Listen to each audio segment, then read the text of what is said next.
بسم اللہ الرحمن الرحیم۔ السلام علیکم دوستو۔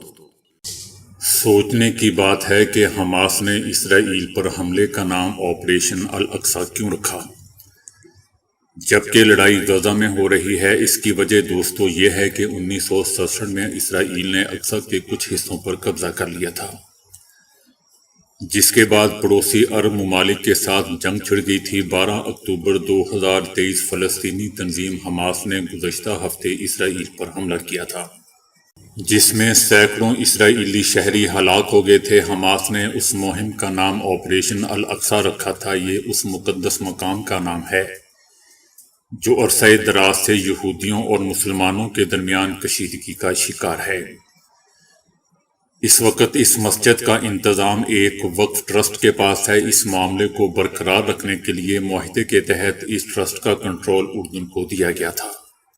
فلسطینی صدر محمود عباس، جو اسرائیل کے زیر کنٹرول مغربی کنارے کا انتظام کرتے ہیں، ان کا الاقصی پر کوئی کنٹرول نہیں ہے۔ دیگر کئی وجوہات کے ساتھ ساتھ مسجد اقصی جیسے اسلامی مقامات کے بارے میں اسرائیل کا جارحانہ رویہ بھی موجودہ صورتحال کا ذمہ دار ہے۔ اس سال فلسطینی اور اسرائیلیوں کے درمیان کشیدگی اس وقت عروج پر پہنچ گئی جب اسرائیلی پولیس کمپاؤنڈ میں داخل ہوئی اور لوگوں کو شہید کرنا شروع کر دیا۔ اس واقعہ کی تصاویر اور ویڈیو نے نہ صرف فلسطین بلکہ پوری مسلم دنیا میں غم و غصہ پیدا کر دیا۔ یہ واقعات رمضان کے مہینے میں اور یہودیوں کے تہوار سے پہلے پیش آئی۔ اس مسجد کی یہ کہانی ہفتے کے روز کیے جانے والے آپریشن الاقصی اور اس کے بعد سے غزہ کی پٹی میں جاری اسرائیلی جارحیت کی وجہ سے مزید اہم ہو گئے ہیں۔ عینی شاہدین کا کہنا ہے کہ اسرائیلی فوج حماس خاندانوں کو ان کے گھروں میں ہی شہید کر دیتی ہے۔ اسرائیلی حملوں میں غزہ میں کوئی جگہ محفوظ نہیں ہے۔ مسجد اقصی یروشلم کے پرانے شہر کے وسط میں واقع ہے۔ مسجد اقصی جس پہاڑی پر واقع ہے اس کا نام الحرام الشریف ہے۔ مسجد احاطے میں مسلمانوں کے دو مقدس مقامات ہیں۔ پہلا ڈوم آف دا راک، قرآن مجید میں بھی اس کا ذکر ہے۔ اس کے مطابق حضور صلی اللہ علیہ وآلہ وسلم نے اس چٹان سے آسمان کا سفر کیا تھا جس پر گنبد بھی قائم ہے۔ دوسری جگہ خود مسجد اقصی ہے جس کا عربی میں مطلب نماز کی سب سے دور جگہ ہے۔ یہ اسلام میں تیسرا مقدس ترین مقام سمجھا جاتا ہے۔ 620 عیسوی میں حضور صلی اللہ علیہ وآلہ وسلم کو مکہ سے الاقصی لے جایا گیا، جہاں سے آپ نے ایک ہی رات میں جنت کا سفر مکمل کیا۔ اس جگہ مسلمان سال بھر آتے ہیں، لیکن یہاں رمضان کے مہینے کا ہر جمعہ بہت ہی خاص ہوتا ہے۔ اس دن دنیا بھر سے مسلمانوں کی ایک بڑی تعداد یہاں نماز ادا کرنے آتی ہے۔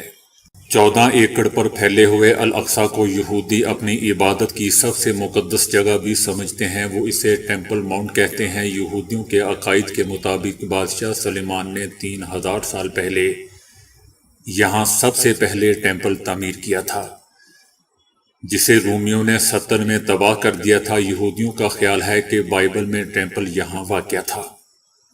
اس کمپلیکس کی مغربی دیوار کو سوگ کی دیوار کے نام سے جانا جاتا ہے۔ خیال کیا جاتا ہے کہ یہ یہودی ٹیمپل کا حصہ ہے، جبکہ ہمارے عقیدے کے مطابق دوستو اسے دیوار البراق کہا جاتا ہے۔ یہیں پر حضور صلی اللہ علیہ وآلہ وسلم نے البراق نامی سواری کو باندھا تھا۔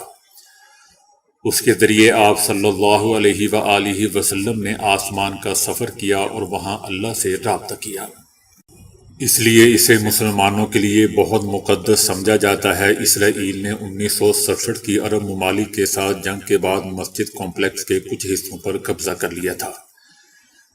اس کے بعد اسرائیل نے اس حصے کو مشرقی یروشلم اور مغربی کنارے کے کچھ حصوں کے ساتھ الگ کر دیا۔ اس وقت یہ حصہ مصر اور اردن کے کنٹرول میں تھا۔ تاہم اسرائیل کے قبضے کو آج تک بین الاقوامی سطح پر پذیرائی نہیں ملی ہے۔ آج بھی اردن کی ہاشمی بادشاہت یہاں کے مسلمانوں کے دونوں مقدس مقامات کی محافظ ہے۔ آج بھی وہ اسلامی وقف کے ارکان کا انتخاب کرتے ہیں جو مسجد کی دیکھ بھال کرتے ہیں۔ اسرائیلی حکومت کا اس میں کوئی کردار نہیں ہے۔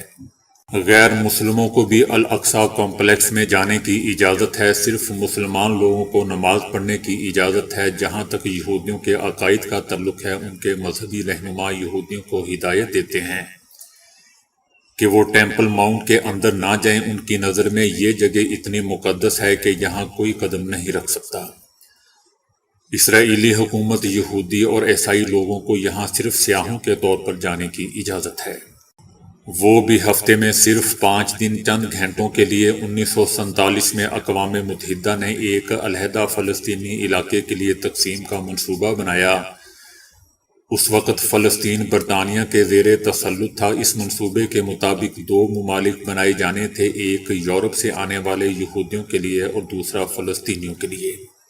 55% زمین یہودیوں کو دی گئی اور باقی 45% فلسطینیوں کو دی گئی، لیکن 1948 میں اسرائیل نے مغربی کنارے اور غزہ کی پٹی سمیت 72% زمین پر قبضہ کر لیا اور خود کو ایک آزاد ملک قرار دے دیا۔ اس کے بعد 1967 میں دوسری عرب اسرائیل جنگ کے بعد اسرائیل نے مشرقی یروشلم شہر پر بھی قبضہ کر لیا، اور اس طرح شہر کے پرانے علاقے میں واقع الاقصی کمپلیکس بھی اس کے قبضے میں آ گیا۔ اسرائیل نے اسے اردن سے چھین لیا تھا، لیکن مقدس مقامات کے کنٹرول کے تنازع کے بعد ایک انتظام کے تحت اردن کو اس جگہ کا نگہبان بنایا گیا تھا، جبکہ اسرائیل کو حفاظتی انتظامات سنبھالنے کی ذمہ داری ملی تھی۔ اسرائیل نے اعلان کیا تھا کہ ٹیمپل ماؤنٹ ہمارے کنٹرول میں ہے اور رہے گا۔ یہ یہودیوں کے لیے پورے یروشلم میں مقدس ترین جگہ ہے اور یہاں آنے کا ہر یہودی کا بنیادی حق ہے۔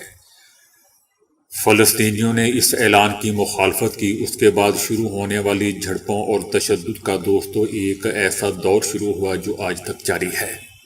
الاقصی میں پولیس اور مظاہرین کے درمیان اکثر جھڑپیں ہوتی رہتی ہیں۔ اب کمپاؤنڈ کے اندر اسرائیلیوں کے جانے پر پابندی ہٹانے کے لیے دباؤ بڑھنا شروع کر دیا گیا ہے۔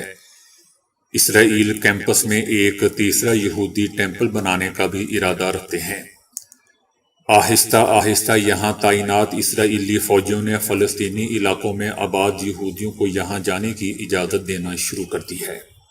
ان افراد کو پولیس اور فوج کی حفاظت میں اس کمپلیکس کے اندر لایا جاتا ہے۔ اس سے فلسطینیوں میں خوف پیدا ہو گیا ہے کہ اسرائیل اس پر قبضہ کر لے گا۔ اسرائیل نے اعلان کیا کہ وہ ڈوم آف دا راک کی جگہ تیسرے ٹیمپل کا سنگ بنیاد رکھیں گے۔ اس کے بعد اس علاقے میں فلسطینیوں اور اسرائیلی فوجیوں کے درمیان خون ریز تصادم شروع ہوا۔ اسی لیے حماس نے اس مہم کا نام آپریشن الاقصی رکھا ہے۔ یہ اس مقدس مقام کا نام ہے جو عرصہ دراز سے یہودیوں اور مسلمانوں کے درمیان کشیدگی کا شکار ہے، کیونکہ اصل لڑائی کا آغاز الاقصی سے ہی شروع ہوا تھا۔